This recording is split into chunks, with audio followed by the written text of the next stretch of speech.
দেখাও। হ্যাঁ, কিছু আছে? আমি এটা দেখতে চাইনি। তোমার মুখে কি আছে দেখি, মুখে কি আছে দেখি। পাপা এই যে আরেকটু খেয়ে নাও, একটু খেয়ে নাও, এই যে খেয়ে নাও। সুইচ না, সুইচ পড়ে। আয়, এই মাথায় লাগবে। চলায় চলায়। Good morning everyone, welcome back to our channel. এখন বাজছে ঘড়িতে ওই 9টা মতন। আমি বলছি আর ওইভাবে দেখছে আমি কি বলছি। তুমি খেয়ে নাও, তুমি খেয়ে নাও, খেয়ে নাও বাবা, খেয়ে নাও। তুমি বলে দাও গুড মর্নিং, হাই। এই যে সকালের ব্রেকফাস্ট করে আদি এখন একটু ঘুমোচ্ছে, তো সেই ফাঁকে আমি ওর লেবুর রসটা করে রাখছি। তো সারাদিনে না যে কোনো এক রকমের ফল আমি দেওয়ার চেষ্টা করি, সেটা লাঞ্চের আগে বা লাঞ্চের পরে। আর সেটা পুরোটাই নির্ভর করছে ওর সারাদিনের কী কী খাচ্ছে না খাচ্ছে তার উপর। তো এটা আমি রেডি করছি, এটা আমি ওকে 11টার সময় খাওয়াবো। আর এটা এখন ফিডিং বোতলেই দিই, তাতে খুব সুবিধা হয়। আগে আমি চামচে করে খাওয়াতাম, তাতে রস মানে অর্ধেকটা পড়েই যেত। আর এই যে উনি ঘুম থেকে উঠে গেছেন, তারপরে একটু ঘ্যান ঘ্যান করছিল, তো এটার মধ্যে শুয়ে দিয়েছি। আর দেখছি চুপ করে শুয়ে আছে। মানে এর আগে বসিয়ে চড়াচ্ছিলাম, তাতে কী হচ্ছিলো, পেছন দিকে পড়ে যাচ্ছিলো যখন আমি ঠেলা দিচ্ছিলাম। কিন্তু শোয়ানোতে খুব ভালো হয়েছে। তো ও এটা মোটামুটি 40 মিনিট মতন চড়েছে। আর যখনই আমি থেমে যাচ্ছি তখনই কান্না করছে। আসলে এটা দোলনার মতো আগে ফিক্সড করা ছিল, তো ওটা পুরো খোলা হয়েছে, তার জন্য আবার এই চাকা সিস্টেমটা ইউজ করা যাচ্ছে। কি খাচ্ছিস তুই? আম খাচ্ছিস? আম খাচ্ছিস?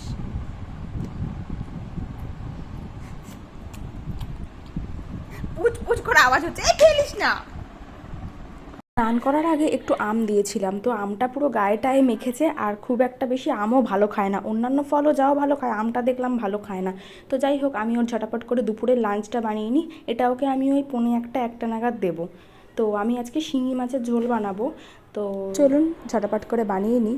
আর ওকে আমি মাছের ঝোল আর ভাত যে রেগুলার দিই এরকমটা নয়, যখন যেই রকম পাই আমি সেই রকম দিই। কোনো দিন খিচুড়ি দিই, কোনো দিন ডিম সেদ্ধ দিই, কোনো দিন ভাজা দিয়ে খিচুড়ি দিই, কোনো দিন মাছের ঝোল দিই। খুবই সামান্য পরিমাণে সর্ষের তেল দিয়েছি, মানে না দিলেই নয়। আসলে অন্যান্য কিছুতে বাটার ইউজ করা যায়, কিন্তু মাছের ঝোলে তো আর বাটার ইউজ করা যায় না।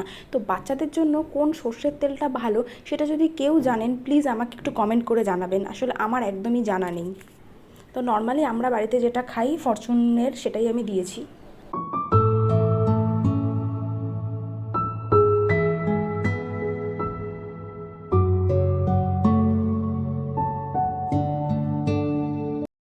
তো জল দিয়ে দিয়েছি, তারপরে একটু ফুটুক, তারপরে মাছটা ছেড়ে দেবো। আর আরেকটা কথা আপনাদের সাথে শেয়ার করি, আমি এখনও অবধি ছেলেকে শিঙি মাছ আর রুই বা কাতলা এইরকমই মাছ দিয়েছি, এছাড়া আর কোনো মাছ দিইনি। আপনারা যদি কেউ জানেন যে 1 বছর বয়সী বাচ্চাদের কোন কোন মাছ খাওয়ানো দরকার, সেটা আমাকে প্লিজ কমেন্ট করে একটু জানাবেন। আমার এটা প্রায় হয়েই এসছে, আর একটু ঝোলটা টানুক, তারপর নামিয়ে ফেলবো।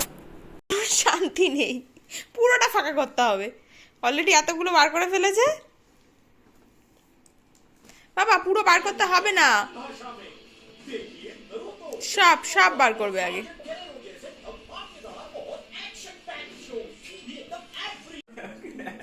কে এসছে? কে এসছে বাবা? কে এসছে? এটা কে? গুলুগুলু কই? গুলুগুলু, হ্যাঁ এখন ঘড়িতে বাজছে দুপুর 2টো মতন। তো ওরা এসছে, দুপুরে খাওয়া দাওয়া করবে, আর একটা কাজের জন্য এসছিল, তো তারপরে চলে যাবে। আর এটা হচ্ছে আমার দিদির ছেলে, ও কালনা থেকে এসছে। ওর সাথে ভালো অ্যাডজাস্ট হয়ে গেছে, ও ফেলছে আর ও তুলছে। কে এটা? দাদা? এটা কে? গুলুগুলু কাঁদছে না কিন্তু, ওকে দেখে, ও কিন্তু সবাইকে দেখে কাঁদে। বড় হচ্ছি না বল। আর গুলুগুলু হচ্ছে আদির মামা, মানে আমার ভাই। ও মামাকে মামা বললে চেনে না, ও গুলুগুলু বলে চেনে। যেহেতু ভাই ওকে ছোটোর থেকে গুলুগুলু বলে ডাকতো, তাই এখন ও ওর গুলুগুলু হয়ে গেছে। টাটা করে দাও, টাটা করে দাও, টাটা করে দাও। এখন বাজছে ঘড়িতে ওই 6টা মতো। তো ছেলেকে নিয়ে বেরিয়েছি গাড়িটা নিয়ে, আজকেই প্রথম গাড়ি নিয়ে বেরোলাম। আর এই যে আরেকজন গেল। অ্যাকচুয়ালি আমাদের আশেপাশের বাড়িতে সবই আদির বয়সী পুচকু পুচকু অনেকগুলো আছে, তো বিকেলবেলা সবাই একটু গাড়ি নিয়ে বেরোয়। আমি ছেলেকে নিয়ে বেরোইনি, গাড়িটা তো আমার অনেক দিন আগেই কেনা হয়ে গেছিলো, কিন্তু ও এত দুষ্টুমি করে গাড়িতে টাটা। বসে, তা আমি রাস্তায় সেভাবে বার করিনি। আমি নিয়ে এতক্ষণ ঘোরাচ্ছিলাম, তো এই যে এখন বললাম দাদাভাই একটু নিয়ে ঘুরুক ভাইকে। আর ও কী করছে, গাড়িটার উপরে মানে পা ব্যালেন্স করে ও উঠে দাঁড়াচ্ছে, ও হ্যান্ডেলটা ধরে কামড়াচ্ছে, এই সমস্ত করছে। এর জন্য ওকে বেশিক্ষণ আর রাখবো না, ঘরে নিয়ে চলে যাব।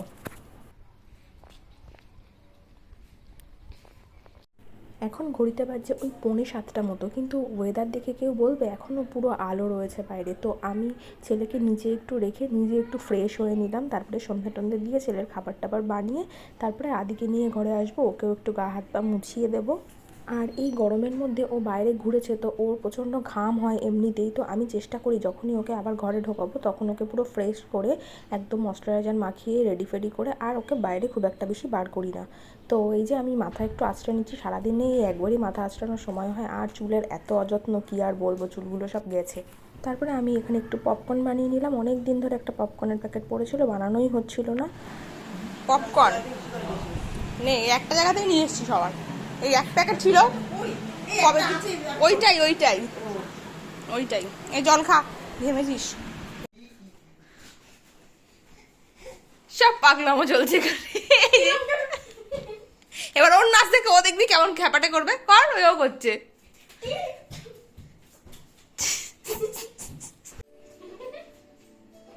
ঘুমিয়ে পড়ো, দিদি ঘুমাচ্ছে।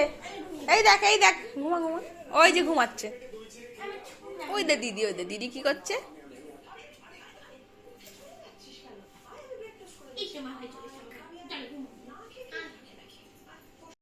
সবার গরমের ছুটি, তাই জন্য ভাইয়ের সাথে খেলছে, এখন ওদের দেখা যাচ্ছে। তো এখন ঘড়িতে বাজছে 8:30 মতো, সন্ধ্যা থেকেই ওরা রয়েছে। আর কালকে থেকে সব স্কুল শুরু হয়ে যাবে, তো এদের আবার দেখা যাবে না অনেক দিন, সবাই আবার ব্যস্ত হয়ে যাবে, সেই ভোরবেলা ওঠা, সেই আবার এসে টিউশন। এখন বাজছে ঘড়িতে 10:30 মতো, আর ছেলে আমার এখানে ঘুমাচ্ছে, মানে ঘুম পাড়াচ্ছি। আর রিসেন্ট ও এখন এই চেয়ারটাতে এরকমভাবে ঘুমায়, এই যে হাহা করে ঘুমোচ্ছে, আর ওর পাপা ওকে দোল দোল দিয়ে ঘুম পাড়াচ্ছে।